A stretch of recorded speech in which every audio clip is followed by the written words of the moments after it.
Welcome back to Wellworthy Weekly. We can't help but notice that we are continuing to hear this message about how GLP-1 drugs are changing the way America eats. They're definitely part of the story, but it might be a stretch to call them the driver. The bigger forces are economics and policy, shaping what's on our plates, how much, and at what cost. So let's start at the beginning.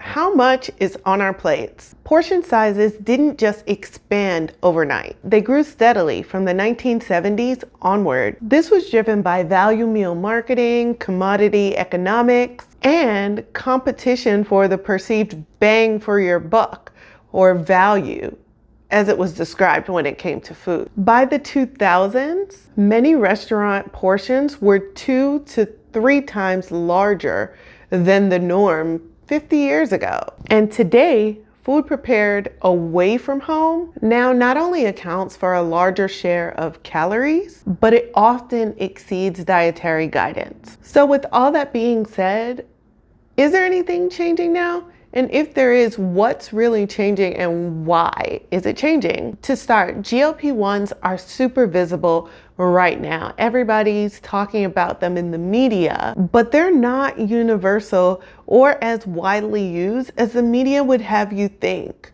Only about 6% of American adults are using GLP-1 drugs. And so while we continue to hear the news that these huge shifts are happening driven by Ozempic, more people using Ozempic, or because people are eating less because of these drugs, the reality is restaurants, for instance, it's unlikely that they're reshaping their entire menus for such a small subset of the population. So if it's not GLP-1 drugs and their use or growing use that's shaping these changes, what's really shaping some of the changes we're seeing, whether it's at the grocery store or at restaurants? Restaurants are facing more and more cost and waste pressures, whether it's ingredient inflation, labor constraints, and food waste. They get pushed to tighten up portion control and focus on menu engineering to optimize their profitability. Also, there's a shift in consumers who are ordering smaller portions. Some of this is related to really just wanting less food, and some of it is also related to needing to spend less money or looking at value and value perception in a different way.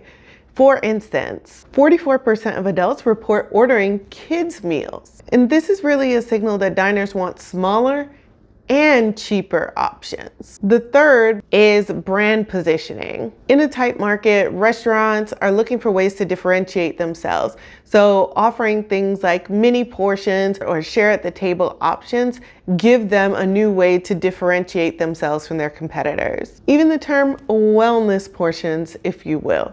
It's really focused on differentiation. In addition to tighter economic constraints pushing restaurants or even stores to really reconsider or brands and companies to reconsider how they package their food and what sort of value or menu engineering they do, there's also the layer of considering how policy is impacting what's on our plates.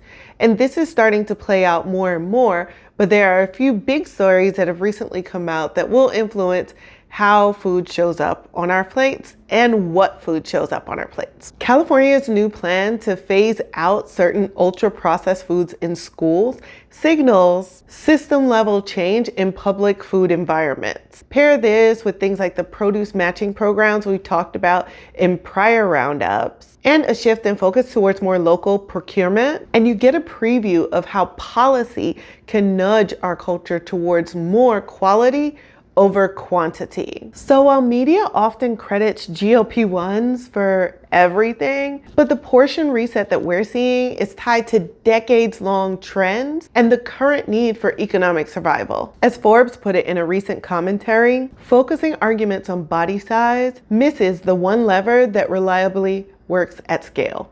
And that's portions. So if you're thinking, all of this is great, but what does this mean for me? Here's a couple of things that you can consider. And starting off with the one that we've been talking about, and that's really re-examining what does a portion look like to you and understanding what an appropriate portion is for you. because when we go out to eat, those portions are not designed specifically for our well-being. They are designed and engineered to achieve, in most cases, certain profitability outcomes. You can also lean into high fiber staples. These are typically affordable and accessible and offered in a wide variety of choices. Some examples would be beans, lentils, and whole grains. When eating out, consider half portions, sharing portions, or even ordering the kid size. When it comes to a more macro level, it's really important to support programs and policies that make whole, minimally processed options accessible in schools and for communities. What we're seeing that's happening here is not just about shrinking plates.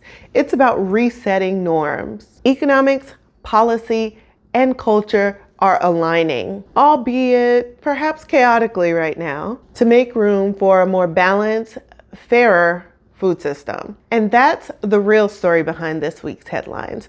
So if you want to dive into this a bit deeper and explore further reading, head over to our site, eatgwell.com/wellworthy. We'll have what we discussed today, expanded detail and discussion about it, plus links for further reading if you want to get a better understanding of the new policies that are coming out, or if you just want to learn a bit more about what's happening and how people are talking about it. Really, what we want you to know is that we have to be hyper aware of how things are expressed to us in the media, because sometimes you get part of the story, but there might be other parts of the story that are equally, if not more relevant to you and your community. That's all for this week's Wellworthy. I'll see you next week for the Wellworthy Roundup.